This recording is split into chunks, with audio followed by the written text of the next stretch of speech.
Di dalam rumah yang seberapa luas ini, tinggal seorang pria yang tak lagi muda. Meski wajahnya telah terkikis usia, namun sorot matanya masih terlihat tajam. Tak ada yang menduga pria renta berusia 75 tahun ini memiliki masa muda yang kelam.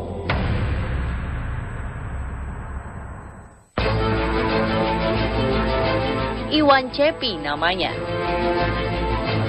Pada masanya, mendengar namanya saja sudah membuat orang bergidik. Dia adalah pembunuh bayaran paling disegani sekaligus ditakuti di Indonesia.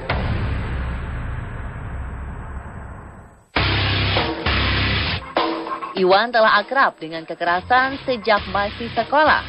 Dia telah 3 kali masuk penjara anak di Tangerang, Banten karena membunuh. Biasanya ia mendapat pesanan dari orang-orang kaya untuk membunuh saingan bisnis mereka. Putra dari Macan Kemayoran ini telah menghabisi 7 nyawa semasa hidupnya. Iwan memang tak memiliki kemampuan silat seperti sang ayah, namun ia sangat cermat, cerdas, dan bengis. Namun, hidup dalam penjara Cipinang selama 1 dekade membuatnya berubah. Seperti apakah kabar Iwan Cepi kini? Adakah perasaan yang sekian lama tersembunyi di balik kebengisan di masa mudanya? Sekarang Pak Iwan, kegiatannya apa saja sekarang? Selama saya bebas dari penjara, Ya. saya bikin satu organisasi, Macan Kemayoran. Bapak sebelumnya adalah tentara. Betul. Tentara. Berapa lama jadi tentara sebelum menjadi pembunuh bayaran? 8 tahun. Apa alasan Bapak keluar dari tentara? Kalau keluar saya memang lupa dengan kedisiplinan saya. Bapak melakukan pekerjaan apa sih? Sampai Bapak di penjara itu pekerjaannya apa? Ya, saya dibayar. Untuk? Dibayar untuk membunuh. Kenapa mau terima? Sebenarnya sih saya tidak bisa bilang kata saya pembunuh bayaran. Hanya kawan-kawan aja kalau saya disuruh, Wan ini ada perintah, mau nggak lu Wan? Ini Wan.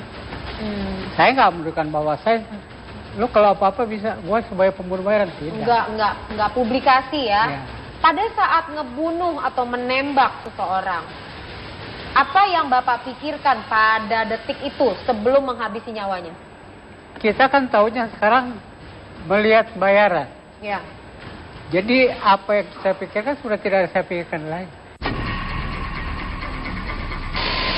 Berapa banyak orang yang pernah Bapak bunuh? Ya, saya juga kapok ceritakan lagi terlalu banyak ya kan. Terlalu banyak ya? Saya ini udah nggak mau sebenarnya mengungkap lagi. Karena ini yang saya kerjakan ini bukannya mencuri, bukan apa, nyawa orang yang saya. Iya. Selalu kan terbayang. Terbayang ya? Ya, Terbayangnya seperti apa? itu dia setelah saya mulai menyadarkan diri saya, itulah yang terjadi beban pada saya. Nangis saya. Apa orang yang tidak bersalah hanya segelintir untuk menjadi kesenangan aja saya lewatkan nyawa manusia aja. Saya kan bukannya Tuhan. Itu kadang-kadang. Yang paling teringat sama Bapak, membuat Bapak paling sedih adalah pada saat yang mana? Ini terakhir. Yang terakhir? Iya. Kenapa? Karena ini perempuan. Perasaan saya ada, tidak teganya tuh ada. Kenapa? Setelah penyesalan saya sampai sekarang, perempuan yang saya. Perempuan yang Bapak bunuh. Kalau laki-laki sih biasa ya kan.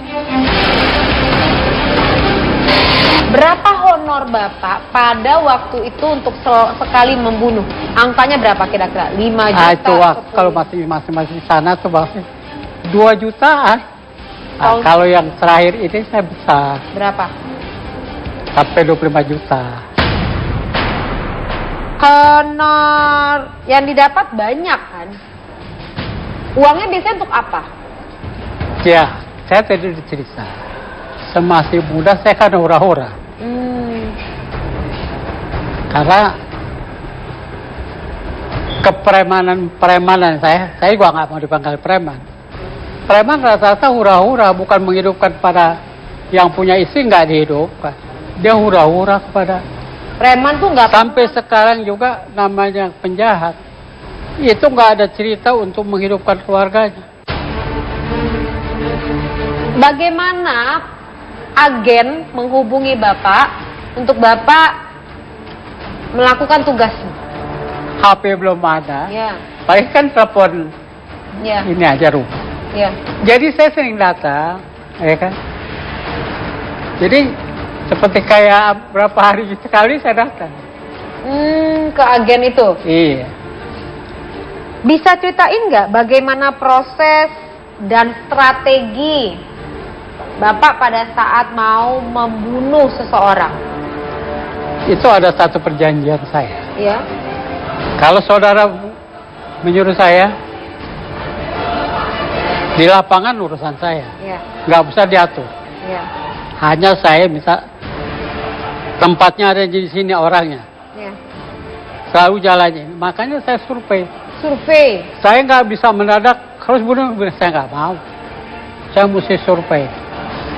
Surveinya berapa lama? Ya nggak tentu juga. Ada seminggu atau apa. Apa yang ingin Bapak ketahui dari survei itu? Ya kondisi dia waktu di tempat ini kan kita mencari peluang yang bagus. Berapa puluh orang Bapak bunuh? Jangan cerita lagi semua. Jadi apa ya? Makanya kan saya bilang kalau saya ditanya sampai ke situ tuh hati saya tuh terjun juga. Di penjara di 10 tahun, apa saja kegiatannya Bapak? Saya kebenaran dengan kepiawaian saya ya. Saya di dalam tuh menjadi foreman Apa tuh? yang menguasai kelompok narapidana di dalam saya. Bapak preman juga di sana ya? Jadi nggak pernah ada yang pukul Bapak di dalam ya? Pandang berani sama saya. Nggak pernah ada yang mukul ya? Yang ada Bapak mukul Orang dia. saya sampai aja dijemput. Lagi kecil Bapak pernah mendapatkan perlakuan yang tidak enak dari keluarga, orang tua? Saya terus terang aja anak yang paling disayang, yang paling baik. Orang tua saya terbuka di Kemayoran. Dan sekarang tujuan hidup Bapak apa? Yang sekarang, apa yang harapan? Ke akhirat yang saya harapkan. Itu yang saya tahu. Apakah bisa saya bertobat ini ada ampunan yang serahkan pada Allah. Saya kan bukan Allah, bukan bisa mencabut nyawa orang. Ini yang jadi persoalan.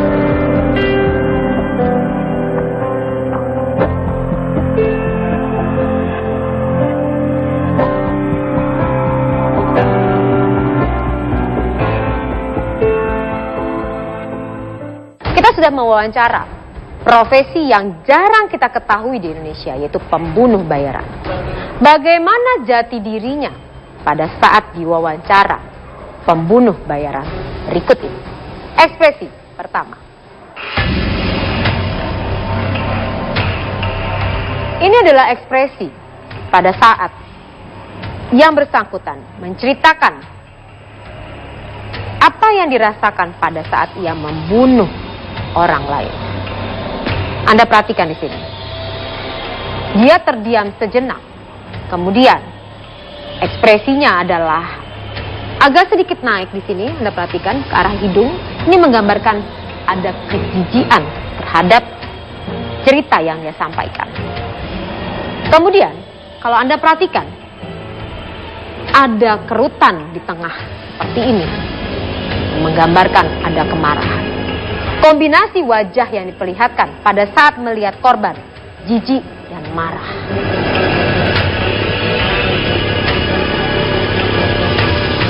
Ekspresi selanjutnya. Ini adalah ekspresi pada saat yang bersangkutan mengatakan ia paling menyesal membunuh korbannya karena perempuan. Perhatikan tangannya. Ia menunjuk ke arah jantungnya. Anda tahu, segala sesuatu pada saat kita bicara, gerakan tubuh kita akan memberitahukan informasi yang sesungguhnya mengenai perasaan kita dibanding ucapan kita. Ia menyentuh bagian jantungnya, menggambarkan bahwa ia sangat menyesal. Dan tatapan mata menuju ke arah bawah. Pengalaman emosional yang luar biasa yang ia rasakan. Karena ia melakukan terhadap kaum yang paling lemah, yaitu perempuan. Dengan membunuhnya pada saat ia hidup. Ekspresi selanjutnya. Inilah ekspresi pada saat ia mengatakan bahwa tujuan hidupnya saat ini adalah berharap ampunan dari Allah. Pada saat dia berharap ampunan, Anda perhatikan ada penurunan di alisnya.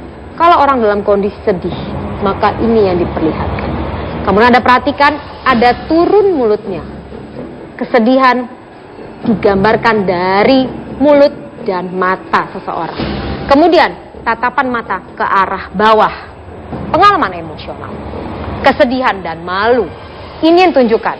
Artinya, ia merasa sedih, ia merasa malu terhadap Allah. Karena ia melakukan tindakan yang tidak semestinya ia lakukan. Yang ia rasakan adalah merasa dirinya serendah-rendahnya di mata Allah. Dan saat dia berbicara, matanya pun berkaca-kaca. Artinya, ia merasakan kesedihan yang luar biasa pada waktu ia menceritakan untuk memohon ampunan dari Allah.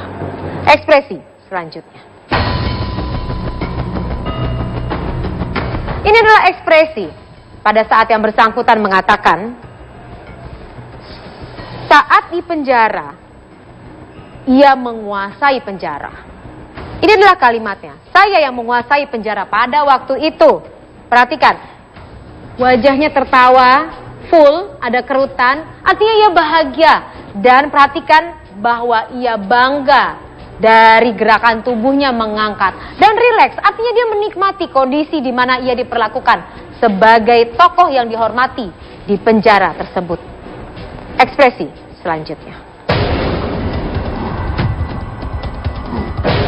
Inilah ekspresi pada saat ia mengatakan, seharusnya Tuhan yang mencabut nyawa manusia, bukan saya. Pada saat ia mengatakan bahwa bukan saya, inilah ekspresi yang ditunjukkan. Perhatikan, ia memegang kursi di sini, ada ketakutan di situ. Perhatikan juga wajahnya, ada kesedihan karena menurun di sini. Kemudian ada kombinasi antara ketakutan dan kesedihan. Ada garis di tengah, namun ada penurunan di alis. Kombinasi antara ketakutan dan kesedihan yang dirasakan karena ia mengambil nyawa orang lain yang harusnya dilakukan oleh Tuhan.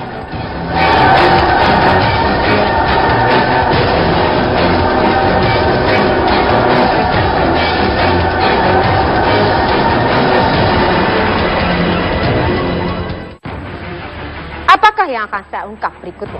Saksikan terus On The Spot Review.